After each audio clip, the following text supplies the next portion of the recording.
Do you know what? Yeah, sometimes I feel I need to be on what Chelsea fans are on. Whatever Chelsea fans be smoking, whatever Chelsea fans take to get to create to be as disillusioned as they are. I need some of that.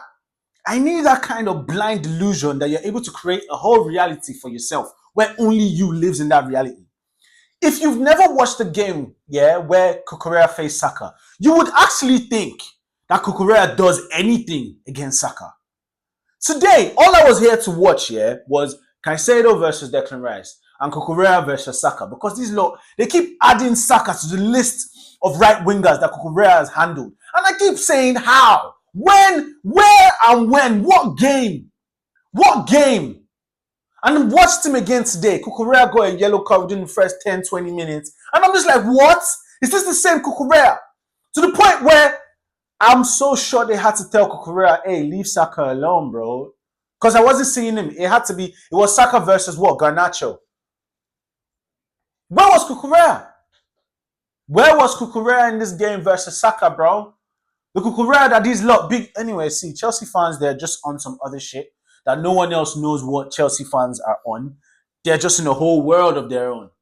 Chelsea fans are in a whole world of their own. Do you understand? So it just is what it is.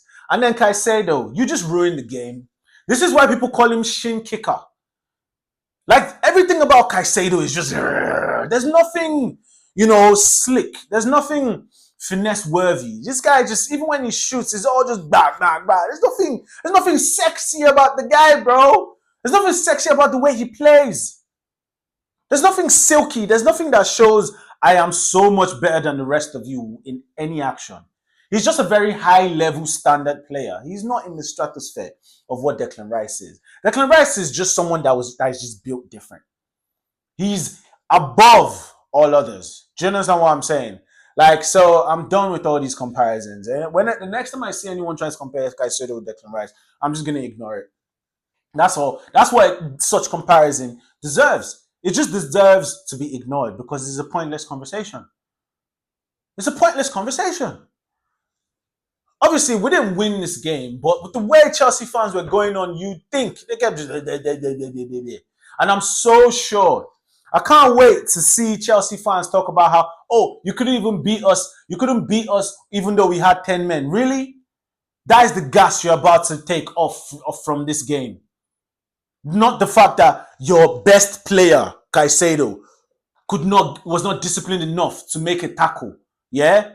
So the moral lesson Chelsea fans, I'm so sure they'll take from this game is that we couldn't beat them, even though they had 10 men. Rather than them to look at themselves and be like, this our central defensive midfielder that we keep gassing to the end of the earth.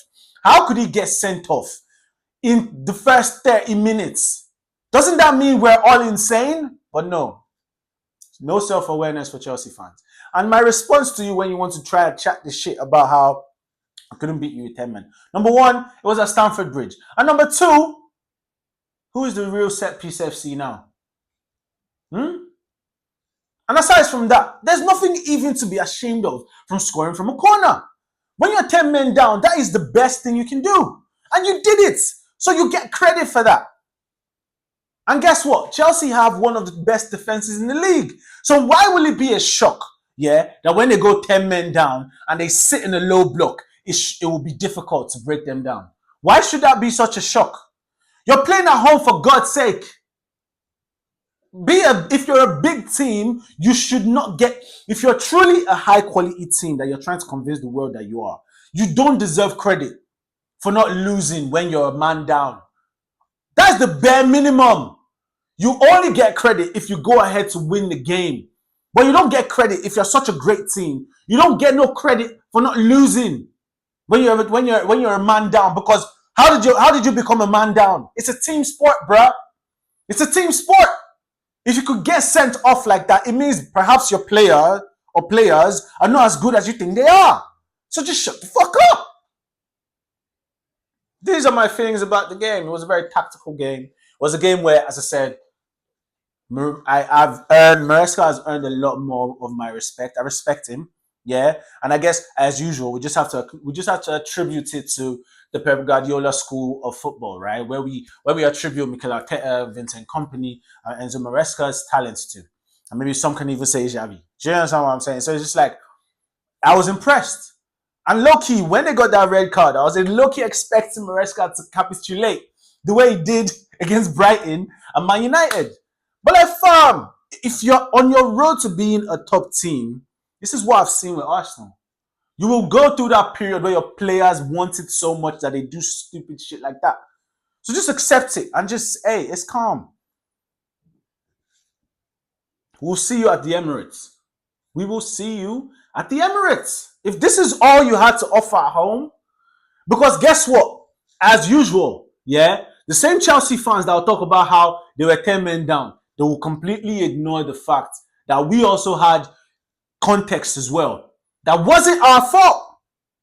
Your own context, which is being a man down, was entirely your fault.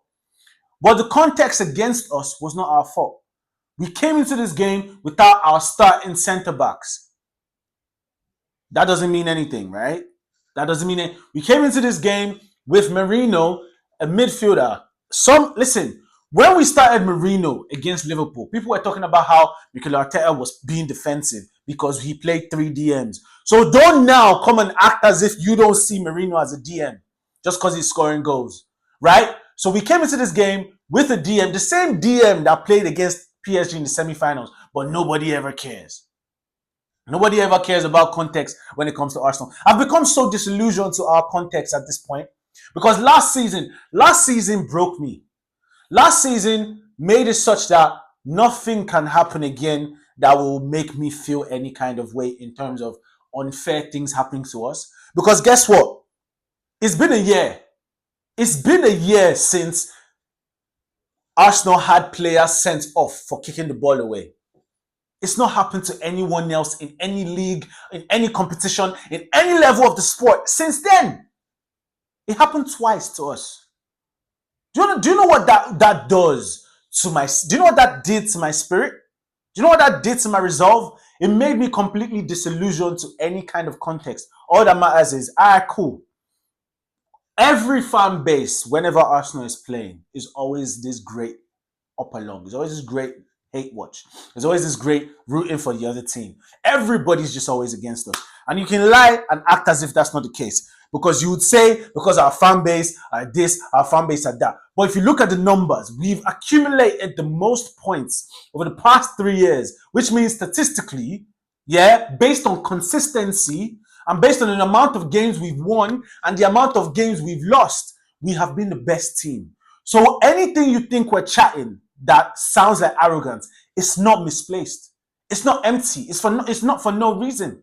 We've earned it. It's not easy. It's not been easy. We've just been unlucky with injuries. So this is why I don't even care to think or talk about no injuries no more. Because it's pointless, G. No one cares. At the highest level, you either get it done or you don't. So no Gabriel, no more set pieces, right?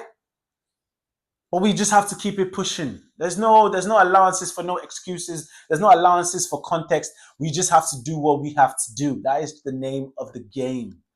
That is the name of the game. Anyway, we'll see you guys at Stamford Bridge. My man of the match is between Saka and Declan Rice. They can share it. They can share it.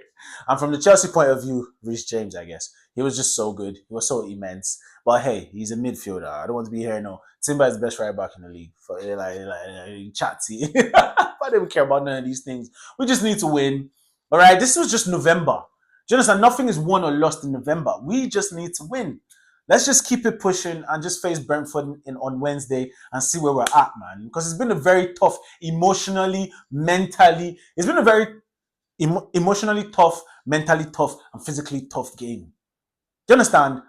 So, there's nothing, gains actually. So, there's nothing, I'm proud of the boys. I'm proud and I'm happy. Obviously, I wanted to win, but I'll take this draw all day, baby. I'll take this draw all day and we go again. It's a marathon, not a sprint. And we're 5 points ahead, people. We're 5 points ahead. There's still a lot of football to be played. Please like, comment, and subscribe. And I'll catch you guys in the next one. Peace.